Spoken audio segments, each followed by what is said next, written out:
The message came at 3 in the morning. Deep inside a mountain in Colorado, a young technician named Brian Wells stared at his computer screen with wide eyes. His coffee cup fell from his hand and crashed on the floor. He did not notice. The signal on his screen was not from Earth. It was not from any human satellite. It came from somewhere far beyond our solar system. Within 1 hour, the President of the United Earth Government was awake. Within 2 hours, every major leader on the planet received the same classified report. Humanity was not alone in the universe. And the message they had received was not friendly. Dr. David Park was the best language expert on Earth. He had spent 20 years studying ancient languages and code systems. Now, at 53 years old, he faced the biggest challenge of his life. The alien message was complex. It used patterns and symbols that no human had ever seen before. But David was patient. He worked for 3 days without sleep. He drank endless cups of tea. He filled notebooks with his calculations. On the 4th day, he cracked it. The message was simple once he understood it. Too simple. Too cold. It said that a group called the Galactic Council had been watching Earth for 500 years. It said that humans were classified as a dangerous species. It said that a fleet was coming to integrate Earth into the Council's control. The word integrate sounded nice. But David understood what it really meant. It meant conquest. It meant slavery. It meant the end of human freedom. David delivered his report to the United Earth Command headquarters in Geneva. The room was filled with generals and admirals and politicians. They all listened in silence as he explained what the message said. When he finished, nobody spoke for a long time. Finally, a man in the back of the room stood up. He was tall with gray hair and sharp blue eyes. His uniform was covered with medals from decades of military service. His name was Admiral James Cole, and he was the most respected military commander on Earth. How long until they arrive? James asked. His voice was calm and steady. The message indicates a scout fleet will reach our solar system in approximately 6 weeks, David answered. A scout fleet, James repeated. Not the main force. Correct. They seem to expect no resistance. The scout fleet is meant to assess our defenses and prepare for the larger invasion. James nodded slowly. A small smile appeared on his face. It was not a happy smile. It was the smile of a wolf who had just spotted its prey. Then we have 6 weeks to show them how wrong they are, he said. The room erupted in questions and arguments. Some leaders wanted to surrender immediately. They said humanity could not possibly fight against an advanced alien civilization. Others wanted to hide and hoped the aliens would leave them alone. But James Cole stood firm. I have something to show you, he said. Something we have kept secret for 15 years. He pressed a button on the table. A massive holographic image appeared in the center of the room. It showed a spaceship. But calling it a spaceship was like calling a mountain a rock. The vessel was enormous. It was 5 kilometers long and 2 kilometers wide. Its hull was painted the color of deep space. Weapons covered every surface. Engines larger than skyscrapers glowed at its back. This is the U.S. Prometheus, James announced. The first Titan-class battleship ever built by humanity. The room fell silent again. Even the generals who had known about secret military projects had never seen anything like this. We started building her after we detected strange signals from deep space 20 years ago, James continued. We knew something was out there. We knew it might not be friendly. So we prepared. He walked around the hologram, pointing at different sections of the massive ship. Her hull is made of materials we invented specifically for this purpose. Stronger than anything else in existence. Her shields use energy fields that can stop almost any weapon. Her main cannon fires concentrated plasma heated to temperatures higher than most stars. and her engines can move this entire vessel faster than anything we have ever built. Captain Emily Rhodes stepped forward. She was James's second in command, a brilliant tactical officer with short dark hair and eyes that missed nothing. The Prometheus has a crew of 3,000, she added. Every single one of them is the best in their field. Pilots, engineers, weapons specialists, scientists. We have been training for this moment for years. The politicians exchanged nervous looks. One of them, a woman from the European sector, raised her hand. Admiral Cole, even if this ship is as powerful as you say, how can one vessel stand against an alien fleet? We have no idea what kind of technology they possess. James turned to face her directly. You are right. We do not know what they have. But I know what we have. We have thousands of years of war in our blood. We have survived ice ages and plagues and world wars. We have climbed out of every disaster that tried to destroy us. And now we have the Prometheus. He looked around the room at every face. The aliens think we are primitive. They think we are weak. They think they can come to our home and take everything we have built. I intend to teach them otherwise. The vote was not unanimous, but it was decisive. The United Earth government authorized Admiral James Cole to take the Prometheus and intercept the alien scout fleet before it could reach Earth. 1 week later, James stood on the bridge of the Prometheus. The ship was hidden on the dark side of the moon, invisible to any observer. Around him, his crew worked at their stations with quiet efficiency. Lieutenant Grace Kim sat at the weapons console, her fingers resting lightly on the controls. Commander Michael Torres monitored the engines from his station, making small adjustments to keep everything running perfectly. Captain Emily Rhodes approached James and handed him a tablet with the latest reports. All systems are ready, she said. Crew morale is high. Everyone knows what we are facing. James took the tablet but did not look at it. Instead, he stared out the main viewport at the stars beyond. Do you think we can win? Emily asked quietly. James was silent for a moment. Then he turned to her with that same wolf-like smile. I think those aliens have made a terrible mistake, he said. They looked at humanity and saw prey. They will soon discover that we are predators. He pressed the intercom button and spoke to the entire ship. This is Admiral Cole. In a few hours, we will face an enemy unlike anything humanity has ever encountered. They are coming to enslave us. They believe we cannot fight back. Today, we prove them wrong. Today, we show the galaxy what humanity is capable of.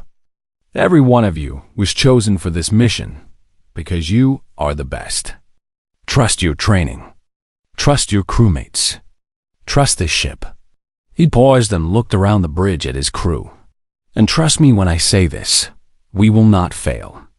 Earth is counting on us. Our families are counting on us. Every human who has ever lived and died on that blue planet is counting on us. We carry their legacy. We carry their hope. And we will not let them down. The crew responded with determined faces and steady hands. Fear was present, but it was controlled, channeled, transformed into focus and resolve. The Prometheus powered up its engines.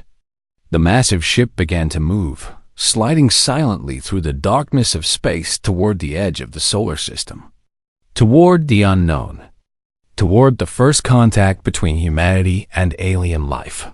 James Cole sat in his command chair and watched the stars grow closer. Somewhere out there, an alien fleet was approaching, confident in its superiority. They had no idea what was waiting for them.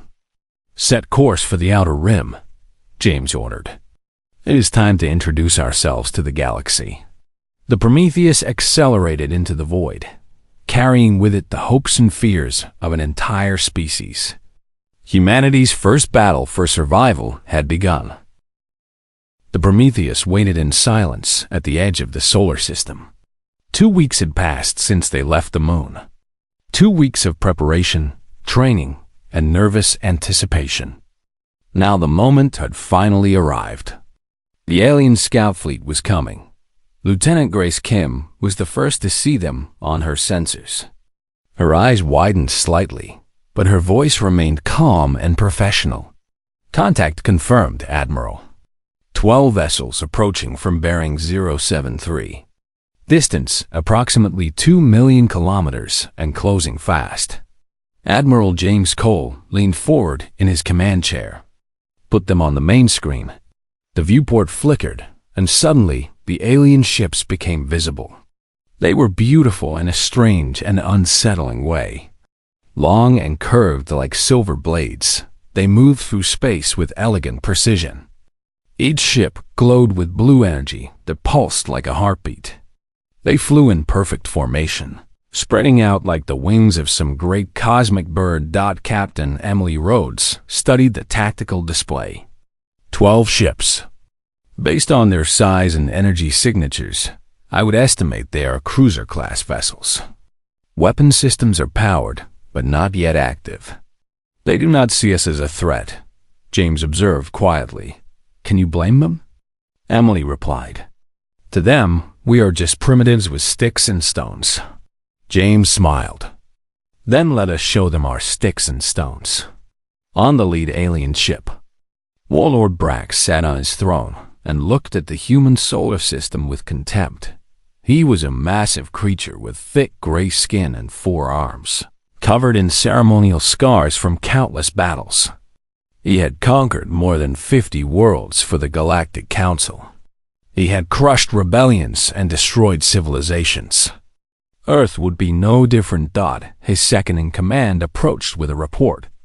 Warlord, our sensors detect a single vessel hiding near the 4th planet's moon. Brax laughed. The sound was harsh and unpleasant, like metal scraping against metal. One ship? They send one ship to face us? It appears so, Warlord. The vessel is unusually large, approximately 5 kilometers in length. Size means nothing without proper technology, Brax said dismissively. These humans barely discovered space travel a few centuries ago. Their weapons cannot possibly threaten us. He waved one of his 4 hands. Signal the fleet.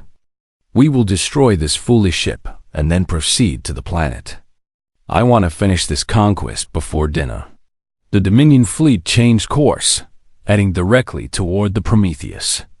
Their weapons began to charge, glowing brighter with deadly energy. On the Prometheus bridge, the tension was thick enough to cut with a knife. Every crew member watched their screens with intense focus. This was the moment they had trained for. The moment that would decide the fate of their entire species. They are charging weapons, Grace reported. I am reading energy spikes across all 12 vessels. Shields to maximum, James ordered calmly. All hands, battle stations. Alarms echoed through the massive ship as 3,000 crew members rushed to their positions. In the engine room, Commander Michael Torres pushed the power systems to their limits, feeding energy to every critical system. In the medical bay, doctors prepared for casualties they hoped would never come. In the weapons bays, teams loaded ammunition and checked targeting systems. The alien fleet opened fire. Hundreds of energy beams lanced across space toward the Prometheus.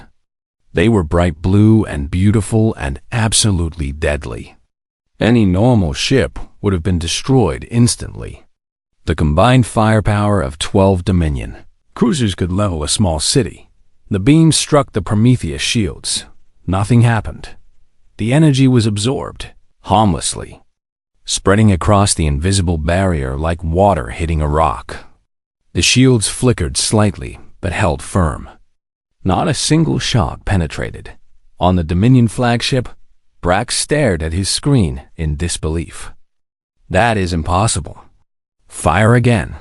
Full power. The fleet fired again and again. They poured everything they had into the attack. Blue beams filled the space between the ships like a deadly light show. The assault continued for 5 full minutes. When it stopped, The Prometheus was completely undamaged. Silence fell over the Dominion Bridge. Brax's confident expression had been replaced by something he had not felt in decades. Fear. Admiral James Cole watched the alien fleet with cold satisfaction. "I believe they have finished their demonstration," he said. "Now it is our turn." He turned to Grace. "Lieutenant Kim, show them what we brought." Grace's fingers danced across her console. Deep within the Prometheus, massive systems began to activate. The ship's main weapon, a cannon that ran nearly the entire length of the vessel, started to charge. Energy from the artificial star at the ship's heart flowed into the weapon, building to impossible levels. "Main cannon charged and ready," Grace announced. "Target locked on the 3 nearest vessels." "Fire," James said simply. A beam of pure white plasma erupted from the front of the Prometheus. It was brighter than a sun, hotter than the core of a star. The beam crossed the distance between the ships in less than a second. It struck the first alien cruiser and passed through it like it was made of paper. The ship did not explode. It simply ceased to exist, vaporized completely. The beam continued, hitting the second ship, then the third. All 3 vessels were gone before their crews could even scream. On the Dominion flagship, chaos erupted. Officers shouted in panic. Alarms screamed warnings. Brax stared at the empty space where 3 of his ships had been just moments ago. "Impossible," he whispered. "That is impossible." His second-in-command grabbed his arm. "Warlord, we must retreat. We cannot fight this." For the first time in his long and violent life, Brax agreed. "All ships, fall back. Emergency retreat." The remaining 9 Dominion ships turned and began to flee. Their elegant formation broke apart as each captain tried to escape as quickly as possible. They pushed their engines beyond safe limits, desperate to put distance between themselves and the terrifying human vessel. But the Prometheus was faster. Commander Torres had spent 15 years perfecting those engines. He had pushed the boundaries of physics to make the Prometheus not just powerful but also fast. Now his work paid off. The massive battleship accelerated with shocking speed, cutting off the alien escape route. "They are trying to run," Emily observed. "I noticed," James replied. "Helm, position us directly in their path. Weapons, target their engines. Disable, do not destroy." The Prometheus moved with grace that seemed impossible for its size. It slid through space like a predator cornering its prey, blocking the fleeing ships. Grace fired precisely targeted shots that disabled the engines of 5 more vessels, leaving them drifting helplessly. Only 4 Dominion ships managed to slip past and escape into hyperspace. Brax was on one of them. He looked back at the view screen as his ship fled, watching the human battleship grow smaller in the distance. His hands were shaking. His body was covered in cold sweat. He had fought against dozens of species across the galaxy. He had never felt fear like this. Admiral Cole ordered his crew to secure the disabled alien vessels. Marines in combat suits boarded each ship, taking the surviving crews prisoner. They were not gentle, but they were not cruel either. They simply did their job with cold efficiency. Dr. David Park was brought to the bridge of the Dominion flagship to examine the alien technology. He walked through the corridors with wide eyes, taking notes on everything he saw. The alien writing, the strange machines, the bodies of creatures that looked nothing like humans, but clearly felt the same fear of death. "Fascinating," he muttered as he studied the control panel. "Their technology is advanced, but not as far beyond ours as we feared. Given time, we could understand all of this." James joined him on the captured vessel. "What can you tell me about their weapons?" "Energy-based, as we suspected. Powerful by galactic standards, but apparently nothing compared to our plasma technology." David shook his head in wonder. "Admiral, I do not think the galaxy has ever seen anything like the Prometheus. We may have created something truly unique." "Good," James said, "because I suspect we are going to need it." Before the last surviving Dominion ships escaped, James had opened a communication channel. He wanted them to carry a message back to their masters. His face appeared on every screen in the fleeing fleet. "My name is Admiral James Cole of the United Earth Government," he said. His voice was calm but carried absolute authority. "You came to our home with plans to conquer us. You have failed. Go back to your Galactic Council. Tell them what happened here today. Tell them that Earth is not a world of victims. Tell them that humanity is not prey." He paused and let his words sink in. "And tell them this. If they want war, we will give them war like they have never imagined. But if they want peace, our hand is open. The choice is theirs. But they should choose wisely. Because the next time a fleet approaches our solar system with hostile intentions, we will not be as merciful." The transmission ended. The surviving Dominion ships disappeared into hyperspace, racing back to the Galactic Council with news that would shake the foundations of galactic civilization. On the bridge of the Prometheus, the crew allowed themselves a moment of celebration. They had done the impossible. They had faced an alien fleet and won. But James Cole did not celebrate. He stood at the viewport, looking out at the stars. Emily approached him quietly. "We did it," she said. "We won." "We won a battle," James corrected her. "The war has not even started yet." The planet Nexera was the heart of the Galactic Council. It was a world of impossible beauty, covered in crystal towers that reached toward the sky and floating gardens that drifted on magnetic currents. For 10,000 years, the Council had ruled the galaxy from this place. They had brought peace to 1,000 worlds. They had ended wars and built civilizations. They believed they understood how the universe worked. They were about to learn how wrong they were. The Council Chamber was a massive dome made of transparent material that showed the stars above. Hundreds of representatives from different species sat in curved rows, all facing the central platform where the High Arbiter held court. High Arbiter Velos had ruled the Council for 1,000 years. He was ancient beyond human understanding, his body more machine than flesh now, kept alive by technology that was old when most species were still learning to use fire. Today, the chamber was filled with tension.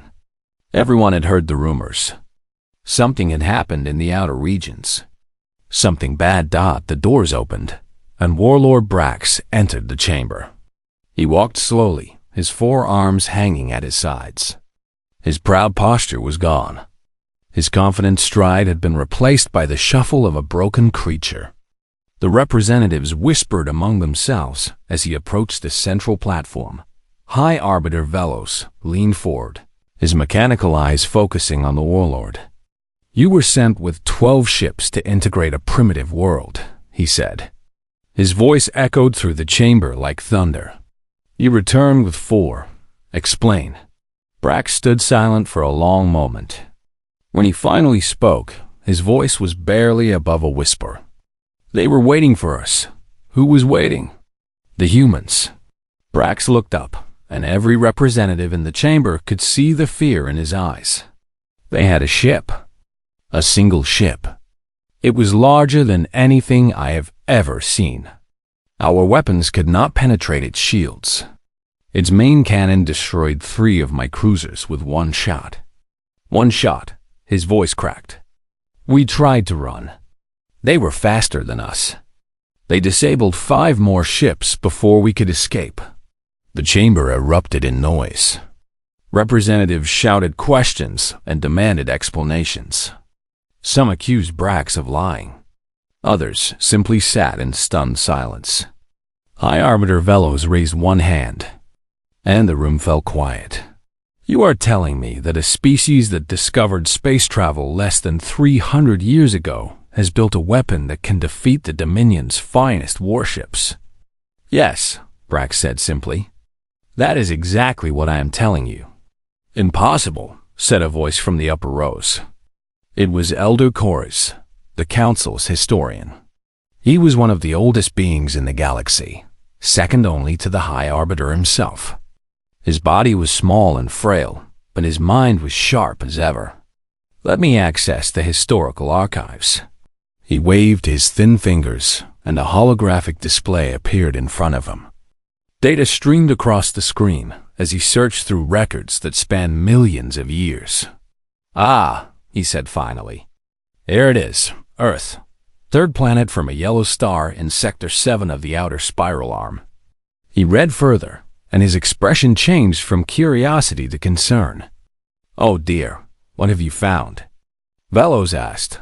Elder Corys looked up at the assembled representatives. Earth is classified as a Category 5 death world. The whispers returned, louder this time. Several representatives shifted uncomfortably in their seats. For those who do not know, Chorus continued, a death world is a planet where conditions are so hostile that survival requires constant struggle. Most intelligent species evolve on peaceful worlds with stable climates and abundant food. Death world species evolve through violence and competition. He paused. Category 5 is the highest classification. It means their planet actively tries to kill them every single day. He pulled up more data on the display. Earth has extreme temperature variations, violent weather patterns, unstable geology, and is filled with predatory animals. The humans evolved not at the top of their food chain, but in the middle of it. They had to fight for survival against predators, against the environment, and against each other. Against each other? Ambassador Talia spoke up. She was a diplomatic envoy, one of the few voices on the council who had always argued for peaceful contact with new species. You mean they fight among themselves? Constantly, Chorus confirmed. Their entire history is a record of war. They have fought thousands of conflicts against each other over territory, resources, ideology, religion, and sometimes for no clear reason at all. In just the last 200 years, they fought 2 global wars that killed hundreds of millions of their own kind. The chamber fell completely silent. The representatives stared at Chorus with a mixture of horror and disbelief. They are insane, someone whispered. No, Corey said softly. They are survivors. Every single human alive today is descended from ancestors who faced impossible odds and won. Their entire species is bred for conflict. And now they have directed that capability outward. High Arbiter Velos processed this information for a long moment. Then he turned to Brax. You said they sent a message. What did they say? Brax activated his personal display, and Admiral James Cole's image appeared in the center of the chamber. His recorded message played for everyone to hear. His words about war and peace echoed through the dome. When it finished, the silence was even heavier than before. They offer peace, Ambassador Talia observed hopefully. Perhaps we can negotiate. They destroyed our ships and captured our soldiers, Brax growled. That is not a basis for negotiation. That is an insult that demands response. An insult? Talia turned to face him. You went to their world planning to enslave them. They defended themselves and then offered friendship. I fail to see the insult. Enough, Velos interrupted. We must decide how to respond. This human species has proven themselves to be more advanced than our scouts reported. We cannot simply ignore this development. The debate continued for hours. Some representatives agreed with Talia. They argued that humans could be valuable allies if approached correctly. Their technology and fighting ability would be useful against the Council's enemies. Others, led by Brax and his faction, demanded immediate military action. They said that allowing this insult to stand would make the Council look weak. Other primitive species might be encouraged to resist. In the end, Fear 1. High Arbiter Velos called for a vote. The decision was made by a narrow margin, but it was made. The Council would send the Grand Fleet to Earth, 500 warships. The largest military force assembled in 300 years. They would crush the humans completely and destroy their terrible ship. Ambassador Talia stood alone in opposition. "This is a mistake," she said. "These humans are not like other species we have conquered. They will not surrender when they see our numbers. They will fight. Then they will die," Brax replied. "Even their powerful ship cannot stand against 500 vessels." Talia shook her head sadly. "You still do not understand. You saw their ship. You felt their weapons. And you still underestimate them. That is exactly what they are counting on." Her words were ignored. The Grand Fleet was assembled within 3 weeks. Ships from every corner of the Council's territory gathered at Nexera. Cruisers and destroyers and carriers filled the space around the planet like a swarm of metal insects. Warlord Brax was given command despite his recent failure. The Council believed he deserved a chance to restore his honor before the fleet departed. Elder Corys requested a private meeting with Ambassador Talia. They met in a quiet garden on the surface of Nexera, surrounded by flowers that had been genetically engineered for perfect beauty. "You believe the Council is making a mistake," Corys said. "I know they are," Talia replied. "I have studied human history since Brax returned. I have read about their wars, their victories, their stubborn refusal to accept defeat even when all hope seemed lost." She looked at the old historian. "Do you know what they call themselves?" Corys shook his head. "In their oldest language, they call themselves Homo sapiens. It means wise man. But their actions tell a different story. They should be called Homo Bellator, man of war." She picked one of the perfect flowers and examined it. "The Council has never faced an enemy like this. We have conquered peaceful species who surrendered when shown superior force. We have defeated warrior cultures who followed codes of honor that made them predictable. But humans have no such limitations. What do you think will happen?" Corys asked. Talia was quiet for a moment. "I think the Grand Fleet will arrive at Earth expecting easy victory. I think they will find something else entirely. And I think many of our ships will never return." She dropped the flower and walked away, leaving Corys alone with his thoughts. The Grand Fleet launched the next day. 500 warships entered hyperspace, leaving Nexera behind. They carried hundreds of thousands of soldiers and enough weapons to destroy entire planets. They were confident. They were powerful. They believed they were invincible. They had no idea what was waiting for them. On Earth, Admiral James Cole received reports of the massive fleet heading his way. He stood on the bridge of the Prometheus and studied the numbers.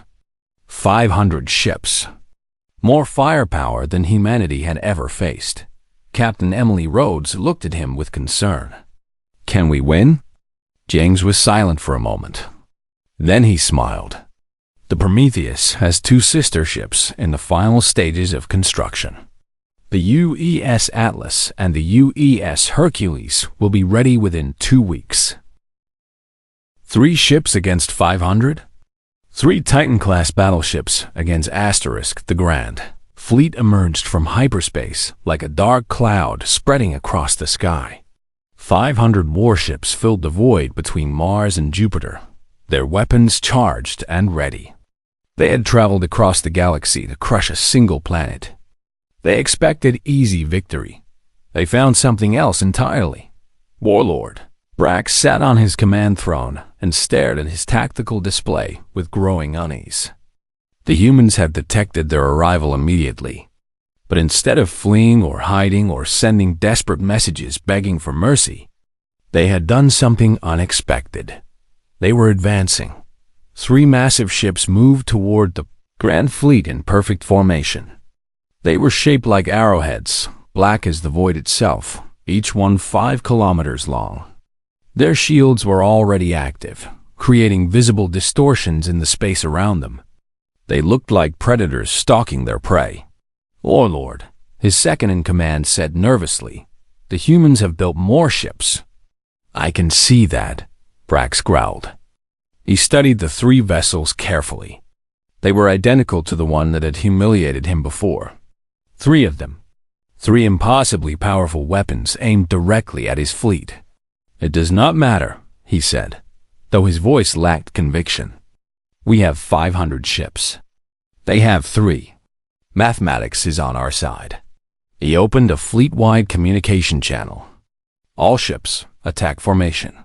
Focus fire on the lead vessel. Destroy it, and the others will fall." The Grand Fleet spread out into a massive wall of death. Hundreds of ships moved into position, their weapons charging to maximum power. They would hit the lead human ship with enough firepower to destroy a moon. Nothing could survive that kind of assault. On the bridge of the Prometheus, Admiral James Cole watched the enemy fleet arrange itself. He stood calmly at the center of his bridge, surrounded by his most trusted officers. Captain Emily Rhodes was at his right side, studying tactical projections. Lieutenant Grace Kim sat at the weapons console, her fingers hovering over the controls. Commander Michael Torres monitored the engines, ready to push them beyond their limits if necessary. "They are spreading out for a concentrated attack," Emily observed. "Classic tactics. Hit one target with overwhelming force." "Predictable," James agreed. "Which means predictable responses." He activated the communication link to the Atlas and Hercules. "Admiral Cole, to all Titans. Form triangle defense pattern. Overlap shields. Prepare primary weapons." The 3 massive ships moved smoothly into position. They formed a triangle with the Prometheus at the front and the other 2 ships covering the flanks. Their energy shields merged, creating a combined barrier that was 3 times stronger than any single ship could produce. "The Grand Fleet is firing," Grace reported. The attack began. Thousands of energy, beams and missiles and projectiles screamed across space toward the human ships. The assault was massive. It was overwhelming. It was enough firepower to crack a planet. The triangle formation held dot. The combined shields of the 3 Titans absorbed the barrage like an ocean absorbing rain. Energy scattered harmlessly across the invisible barrier. Missiles exploded against the shields without effect. The most powerful weapons the Galactic Council could produce did nothing but create a spectacular light show. Brax watched with growing horror as his entire fleet's first strike was completely neutralized. "That is impossible," he whispered. "No shields can be that strong." "They are not just blocking our weapons," his second-in-command said. "They are absorbing the energy. Their shields are actually getting stronger from our attacks." On the Prometheus, James allowed himself a small smile. "Enough defense. Lieutenant Kim, begin the demonstration." Grace's eyes narrowed with focus. Her fingers danced across the console with practiced precision, firing main cannons on all 3 Titans. Targets, enemy flanks. The 3 human ships fired simultaneously. 3 beams of white plasma lanced out from the formation, each one brighter than a star. They did not target the center of the enemy fleet. Instead, they hit the edges, the wings of the alien formation. Ships exploded in chains of destruction as the beams swept through them like sighs through wheat dot in less than 5 seconds. 47 Dominion ships were destroyed. Panic began to spread through the Grand Fleet. Captains screamed orders. Ships broke formation, trying to evade the devastating attacks. The disciplined wall of death was becoming a chaotic swarm of terrified vessels. "They are trying to scatter," Emily observed. "Do not let them," James ordered. "All ships, advance." Hunting pattern. The 3 Titans moved forward, splitting apart and then converging on different sections of the enemy fleet. They were faster than anything that size had a right to be. They moved through the chaos like wolves through a flock of sheep, firing constantly. Plasma beams, railgun projectiles, and something new, gravity bombs that created miniature black holes, collapsing enemy ships into points of infinite density before vanishing. Commander, Torres pushed the engines to their absolute limits. Warning lights flashed across his console, but he ignored them. The reactors are running hot, he reported. We can maintain this pace for another 30 minutes before we need to cool down. That will be enough, James replied. Warlord Brax tried desperately to regain control of his fleet. He ordered counterattacks and flanking maneuvers and desperate charges. None of it worked. Every tactic he tried, the humans had already anticipated. Every trap he set, they avoided with ease. It was as if they could read his mind. They had studied him, Dr. David Park, and his team had spent weeks analyzing captured Dominion tactical data. They had learned how Dominion commanders thought, how they reacted under pressure, how they made decisions. And they had programmed all of that information into the Titans, combat computers. The humans were not just fighting with superior technology. They were fighting with superior knowledge. Warlord, we have lost 200 ships, the second in command reported. His voice was shaking.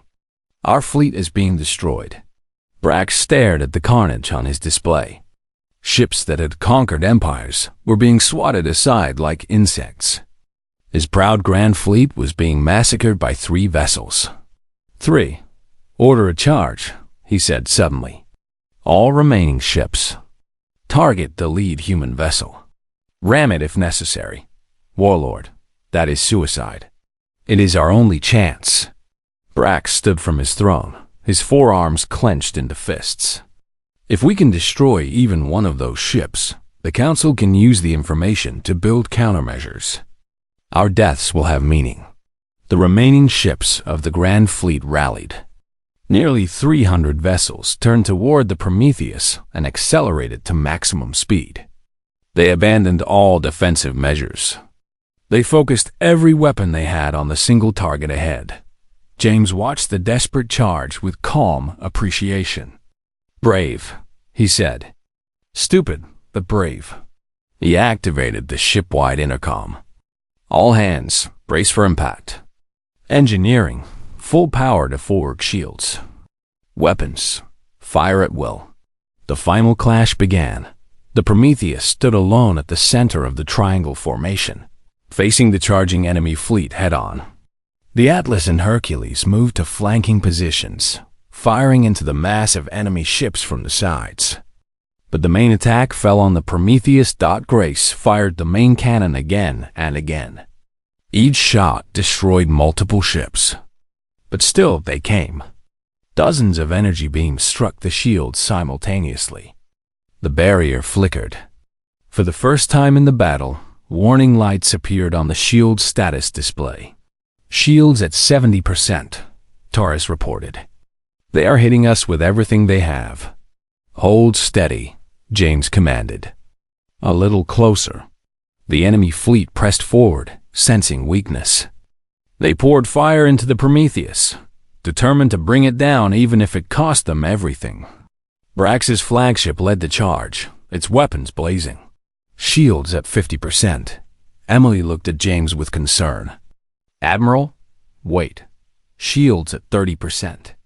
The enemy fleet was less than 10,000 kilometers away now. Close enough to see the individual ships without sensors. Close enough to feel the impacts against the shields.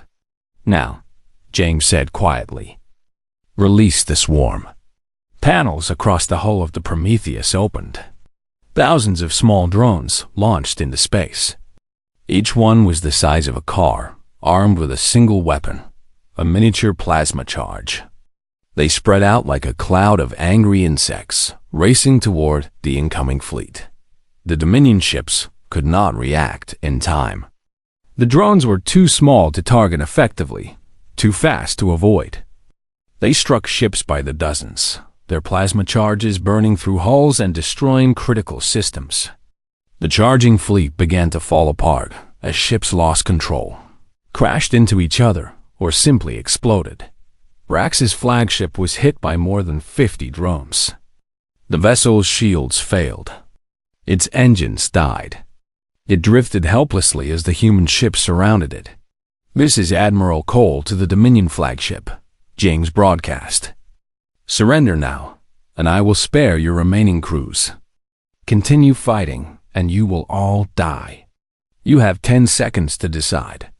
Brax stood on his crippled bridge, surrounded by fire and smoke and the bodies of his crew. His proud fleet was reduced to less than 50 operational ships. His warriors were dying by the thousands. Everything he had believed about human weakness had been proven catastrophically wrong.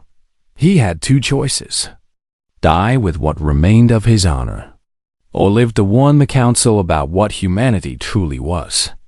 "This is Warlord Brax," he transmitted. "We surrender." 6 months had passed since the Battle of Seoul. 6 months of negotiations, repairs, and careful preparation. Now the moment had finally arrived. The Prometheus was traveling to Nexera, not to destroy, not to conquer, to talk.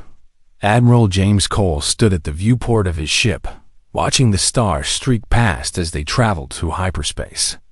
He was dressed in his formal uniform, decorated with medals from a lifetime of service. But today, he was not a warrior. Today, he was an ambassador. Captain Emily Rhodes approached him with a datapad. "We will arrive at Nexera in 3 hours," she said. "Intelligence reports indicate the Council is divided. Some want to fight us. Others want to negotiate. A few want to simply pretend we do not exist. Ignoring us is not an option anymore," James replied. "We made sure of that." Dr. David Park joined them at the viewport. He had spent the past 6 months studying everything humanity had learned about the Galactic Council. Their languages, their customs, their history. He understood them better than any other human alive. "The Council has existed for 10,000 years, David said. In all that time, no species has ever defeated them in open battle. They do not know how to process what happened to the Grand Fleet. Their entire worldview has been shattered." "Good," James said. "A shattered worldview can be rebuilt. A destroyed world cannot." He turned to face his companions. "Remember why we are doing this. We are not here to humiliate them or demand their submission. We are here to offer something they have never experienced before. True equality." The Prometheus emerged from hyperspace on the edge of the Nexera system. The planet was visible in the distance, a jewel of blue and green surrounded by orbital stations and defensive platforms. Hundreds of ships patrolled the space around it, but none of them moved to intercept the human vessel. They had been warned.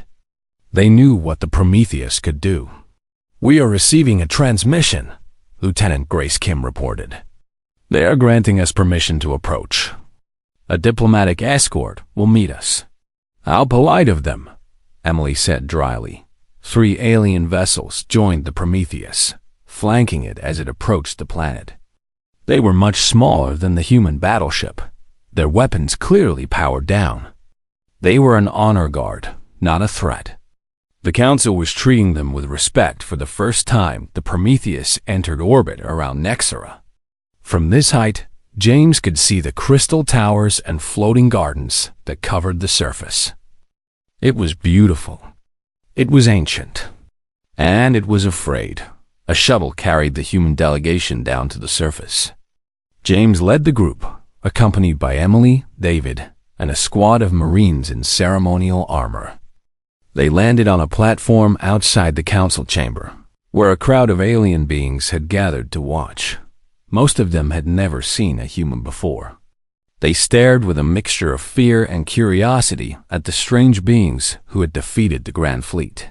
James walked through them with quiet dignity, acknowledging their attention without reacting to it. Ambassador Talia met them at the entrance to the chamber. She was tall and elegant, with silver skin and eyes that shifted color depending on her mood. Right now they were a soft blue, indicating Hop, Admiral Cole. She said, "I am Ambassador Talia. I spoke against the decision to attack your world." "I am glad you survived to prove me right," James inclined his head. "Ambassador, I understand you were one of the few voices calling for peace. I appreciate that. Peace is always preferable to war," Talia replied, "though I suspect you understand that better than most." She gestured toward the chamber. "The council is waiting. They are nervous. Many of them expected you to come with demands for their surrender. I have no such demands," James said. "Only proposals." Talia's eyes shifted to a warmer gold. "That is exactly what I hoped to hear." The council chamber was exactly as the captured records had described it. A massive dome filled with representatives from hundreds of species, all facing the central platform where the High Arbiter sat. The ancient ruler watched as the human delegation entered, his mechanical eyes tracking their every movement. James walked to the center of the chamber and stood before the assembled council. The silence was complete. Every being in the room was waiting to hear what the terrifying humans would say. "My name is Admiral James Cole," he began. "I represent the United Earth government and the people of humanity. 6 months ago, your grand fleet came to my home with plans to enslave my species. We destroyed that fleet. Nearly 500 ships reduced to debris in less than 2 hours." Murmurs rippled through the crowd. Some representatives shifted uncomfortably. Others glared at James with barely concealed hatred. "I did not come here to gloat about that victory," James continued. "I came here to offer you something far more valuable than military conquest. I came to offer partnership." High Arbiter Velos leaned forward. "Partnership? After you destroyed our fleet and humiliated our military? You expect us to simply accept you as equals?" "I expect nothing," James replied calmly. "But I hope that you are wise enough to see the opportunity in front of you. Humanity does not want to rule the galaxy. We have no interest in conquering your worlds or enslaving your people. We simply want to exist, to grow, to explore, to build." He paused and looked around the chamber at the alien faces watching him. "Your council has existed for 10,000 years. In that time, you have brought stability to countless worlds. You have ended wars and prevented suffering on a massive scale. That is admirable. But you have also stagnated. You have stopped growing. You have become so focused on maintaining order that you have forgotten how to progress." Elder Chorus nodded slowly from his seat. The ancient historian had studied human culture extensively since the defeat of the Grand Fleet. He understood what James was saying. Humanity can offer you something you have lost. James continued, "Innovation, adaptation, the drive to constantly improve and overcome challenges. We evolved on a world that tried to kill us every day. We survived by being stronger, smarter, and more determined than anything that opposed us. That same drive can benefit the entire galaxy." Warlord Brax, now seated in the observers section as a prisoner on parole, spoke up. "And if we refuse your partnership, what then?" James turned to face his former enemy. "Then we return to Earth and continue building. We will construct more Titan-class ships. We will develop new weapons and new defenses. We will become so powerful that attacking us will be unthinkable. And you will have lost the chance to benefit from our friendship." He turned back to the High Arbiter. "But I do not think you will refuse, because you are not fools. You have seen what we can do when we fight. Imagine what we could do if we worked together instead." Dr. David Park stepped forward and produced a datapad. "We have prepared a treaty proposal. We call it the Soul Accords. It establishes humanity as a full member of the Galactic Council with equal rights and responsibilities. It guarantees the sovereignty of Earth and all human colonies. It creates frameworks for technology sharing, trade, and mutual defense." He handed the pad to Ambassador Talia, who quickly reviewed the contents. Her eyes shifted to brilliant green, indicating surprise. "These terms are remarkably fair," she said. "You are not asking for special treatment or demanding compensation for the attack on your world." "We do not need compensation," James said. "We need partnership. The galaxy is vast and full of dangers we have not yet encountered. Threats that neither humanity nor the Council can face alone. Together, we can meet those challenges. Apart, we are both vulnerable." High Arbiter Velos was silent for a long moment. Then he rose from his throne. It was the first time he had stood in the presence of another species in centuries. The gesture was not lost on anyone in the chamber. "Humanity," he said, "you have done something no species has ever accomplished. You have defeated our greatest military force. You have shattered beliefs we have held for millennia. And now you stand before us offering friendship instead of demanding submission." He paused. "I have ruled this council for 1,000 years. I have seen species rise and fall. I have witnessed wars and peace treaties and everything in between. But I have never seen anything like you." He walked down from his platform and approached James directly. For a being so ancient and powerful, he moved with surprising grace. "You frighten me," Velos admitted. "Your weapons, your determination, your refusal to accept defeat. All of it frightens me. But perhaps that is exactly what the galaxy needs. Perhaps we have become too comfortable, too certain of our own superiority." He extended one hand in a gesture that David had told them was a sign of respect. "On behalf of the Galactic Council, I accept your proposal. Humanity will be granted a seat among us. Not as subjects. Not as servants. As equals." The chamber erupted in noise. Some representatives cheered. Others protested. A few sat in stunned silence. But the decision was made. The vote that followed was merely a formality. That evening, James stood on a balcony overlooking the crystal towers of Nexra. The twin suns were setting, painting the sky in shades of purple and gold. Emily joined him, carrying 2 glasses of something that looked like wine but probably was not. "We did it," she said, handing him one of the glasses. "We actually did it. Humanity just became a galactic power." James took a sip. The drink was sweet and slightly bitter at the same time. "We did the easy part," he said. "The hard part comes next." "What do you mean?" "Winning wars is simple," James explained.